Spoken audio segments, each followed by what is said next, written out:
Le but de cette campagne de sensibilisation-là, c'est encore là de responsabiliser les gens par rapport à leurs actions chez soi par rapport à l'incendie. Donc, c'est sûr qu'il y a des risques d'incendie qu'on ne contrôle nécessairement pas, mais la plupart, on est en mesure de les prévenir puis d'au moins sensibiliser les autres gens dans notre résidence de ces risques-là. Donc, entre autres, on peut penser à l'emplacement des extincteurs chez soi, l'emplacement des avertisseurs de fumée, des plans d'évacuation avec nos enfants, les points de rencontre à l'extérieur avec nos enfants pour pas qu'on les cherche si jamais ils sortent en pleine nuit. Aussi le ramanage des cheminées, comment gérer nos cendres chauds après qu'on nettoie notre poêle à bois ou notre installation de chauffage, que ce soit au granule ou autre.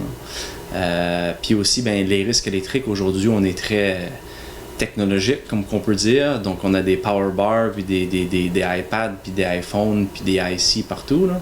Donc, il y a beaucoup de prises de courant, des fois, qui sont surchargées d'appareils électriques. Donc, c'est très, très important de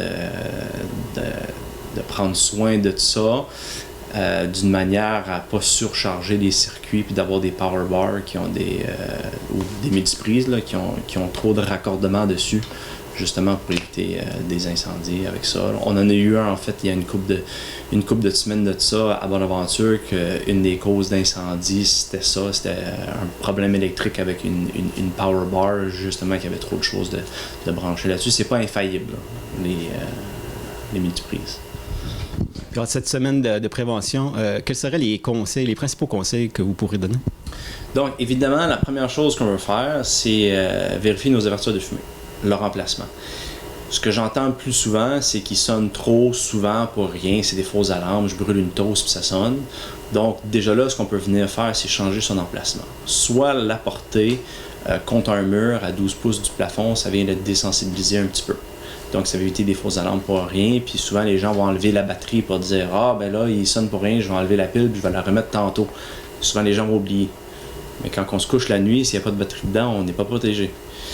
Aussi, il y a des types d'avertisseurs de fumée qui existent. Donc, à ionisation, c'est le standard qu'on peut trouver le plus souvent. Puis sinon, photoélectrique, c'est l'autre qu'on va trouver sur le marché, qui est beaucoup moins sensible. Ça prend vraiment des grosses particules de fumée pour le faire déclencher. Puis c'est ce modèle-là, photoélectrique, qu'on va prôner pour des gens qui chauffent au bois ou qui veulent absolument mettre ça dans la cuisine ou à proximité de la cuisine pour éviter des fausses alarmes. Aussi, ramener la cheminée si on chauffe avec un combustible qui est solide, tant granule qu'à bois. Puis au niveau des cendres, donc des fois on voit des gens qui vont avoir des beaux bacs à cendres en métal, en galvanise, puis c'est excellent avec un beau couvercle puis tout, mais ils vont mettre ça dehors sur le perron en bois. Donc les cendres sont encore chaudes jusqu'à 72 heures de temps. Si vous mettez ça sur le perron à l'extérieur ou près du revêtement extérieur, si c'est en vinyle ou peu importe, ça se peut que ça chauffe puis que ça prenne en feu. Donc idéalement l'éloigner de la maison, puis soit de le mettre dans un banc de neige pour la soirée au moins, pour pas causer un feu avec la chaleur résiduelle des cendres. Puis aussi les plans d'évacuation. Donc c'est pas nécessairement un plan papier qu'on va retrouver sur une porte ou sur le bord de la maison. C'est vraiment juste de discuter avec nos enfants ou des fois même les aînés qui peuvent vivre chez nous, de dire si jamais la lampe sonne en pleine nuit, c'est quoi qu'on fait, c'est où qu'on va, c'est quoi la démarche à suivre. Donc avec des enfants, c'est de leur expliquer qu'un avertisseur de fumée, ça veut dire qu'il y a de la fumée dans la maison. Donc de rester bas, au sol, ramper à quatre pattes, puis sortir à l'extérieur. Au niveau des avertisseurs de fumée, si on a des enfants, c'est d'en placer une dans les chambres à coucher.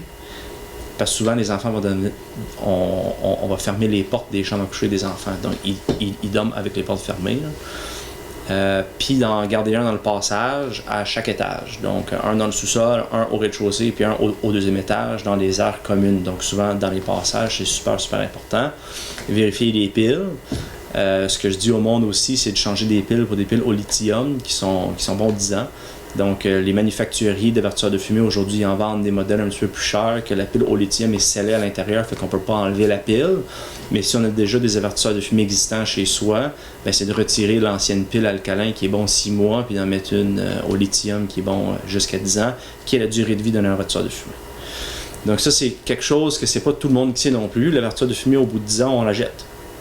Donc normalement, il va y avoir un petit sticker à côté, que ça va être indiqué la date du manufacturier pour dire ça a été construit en quelle année, puis on rajoute 10 ans, puis on la jette. Ou carrément qu'il y en a sur le côté que c'est bien inscrit, remplacé en 2030, exemple. Fait que ça serait pas mal ça mes conseils pour la semaine de la prévention des incendies. Puis en terminant, dans la MRC ici, c'est combien d'incendies de domicile environ?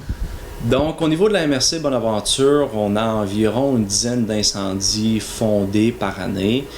Dans les dernières années, je vous dirais que les risques électriques, c'est ceux qui sortent le plus souvent.